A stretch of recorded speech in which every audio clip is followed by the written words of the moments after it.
Question number 10वां। Question 10वां क्या है? क्वेश्चन 10वां है, फ्लेमिंग के दाएं तथा बाएं हाथ का नियम लिखिए। अगर आप कहें तो ये क्वेश्चन मैं आपको समझा देता हूँ, क्योंकि इसमें कन्फ्यूजन ज़्यादा होता है कि इसको याद कैसे करें। तो हम एक फ्लेमिंग के बाएं हाथ का नियम बता देते हैं, फिर उसके बाद आप दायां अपने से याद कर लोगे। इसमें कितना लिखना ये ध्यान दीजिएगा, हम बाएं की बात कर रहे हैं, लेकिन बहुत से लोग ऐसे हैं जो बाएं हाथ और दाएं हाथ इसमें कंफ्यूजन में रहते हैं कि बायां किसको बोलते हैं और दाएं किसको बोलते हैं।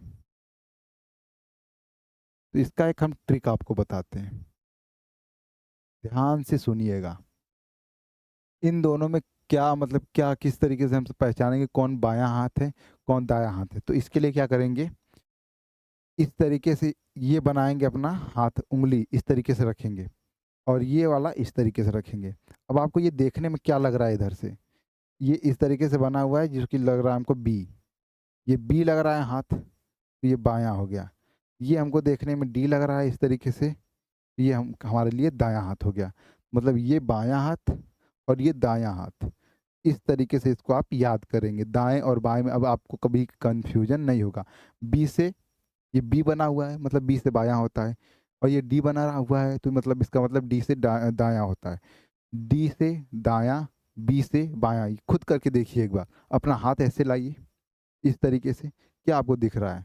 बी दिख रहा है लिखा हुआ है, ये हाथ आपका बी लिखा हुआ है, मतलब ये बायां हाथ है। इसका मतलब ये इस तरीके से लिखेंगे, ये डी डी बना हुआ है, इसका मतलब ये दायां हाथ है। तो ये आपको ट्रिक पता चल गई होगी, बाएं और दाएं कैसे याद करेंगे।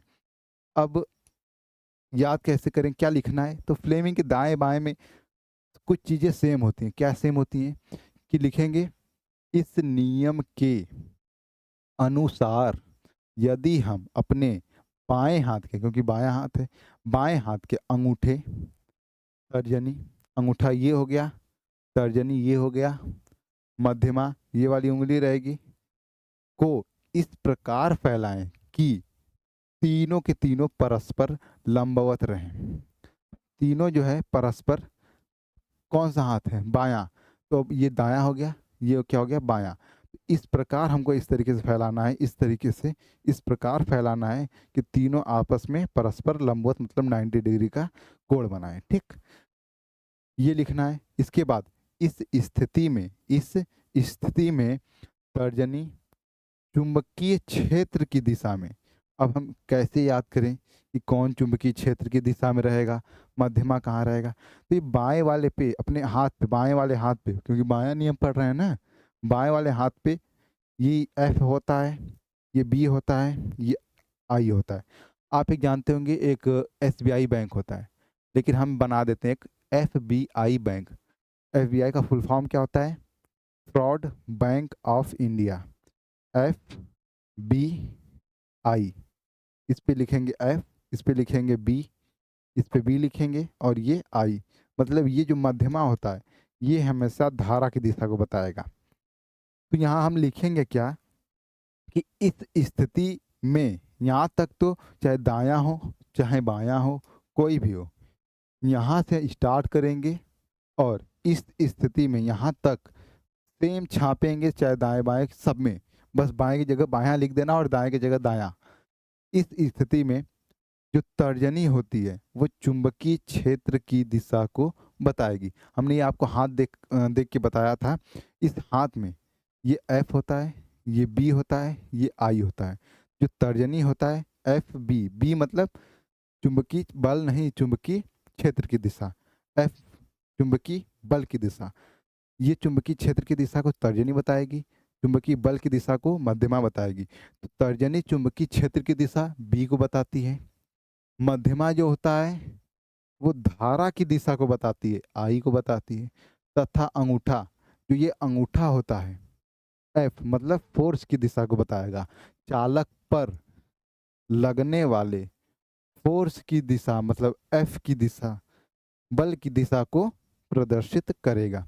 ये हो जाएगा फ्लेमिंग के बाएं हाथ का नियम।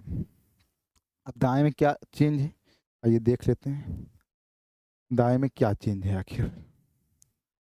हमने आपको बताया था कि इस नियम के अनुसार, इस नियम के अनुसार उसमें भी था, यदि हम अपने दाएं हाथ के अंगूठे, तर्जनी व मध्यमा को इस प्रकार फैलाएं कि तीनों परस्पर लंबवत रहें, इस स्थिति में, यहाँ तक तो सेम था ना, इस स्थिति में अब कौन सा हाथ है भैया? दायां हाथ, ये वाला हाथ इस तरीके से बनाएंगे। जो तर्जनी होता है, ये जो तर्जनी होती है वो चुंबकीय क्षेत्र की दिशा को बताता है, चुंबकीय क्षेत्र की दिशा को बी को बताएगा। तर्जनी दोनों में सेम काम कर रही है, लेकिन अंगूठा जो होता है चालक की गति की दिशा को बता देता है। बस यहीं पे दिक्कत हो गई। उसमें फोर्स की दिशा को बता रहा था, चुंबकीय बल की दिशा को बता रहा था, लेकिन इसमें चालक की गति, दाएं वाले में बस यही है कि अंगूठा चालक की गति की दिशा को बताएगा, गति की दिशा को।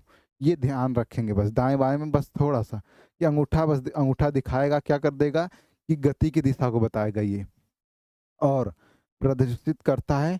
तथा जो मध्यमा होता है, ये जो मध्यमा होता है धारा की दिशा को तो बताती है, लेकिन दाएं वाले में धारा नहीं होगा। कौन सी धारा होगी? प्रेरित धारा होगी। कौन सी धारा? प्रेरित धारा होगी, इसको बताएगा। अब आते हैं क्वेश्चन 11 पे। ये याद हो गया होगा, एक बार इसको फिर से, इसकी आगे बढ़ के फिर से एक बार इसको देख लीजिएगा। 11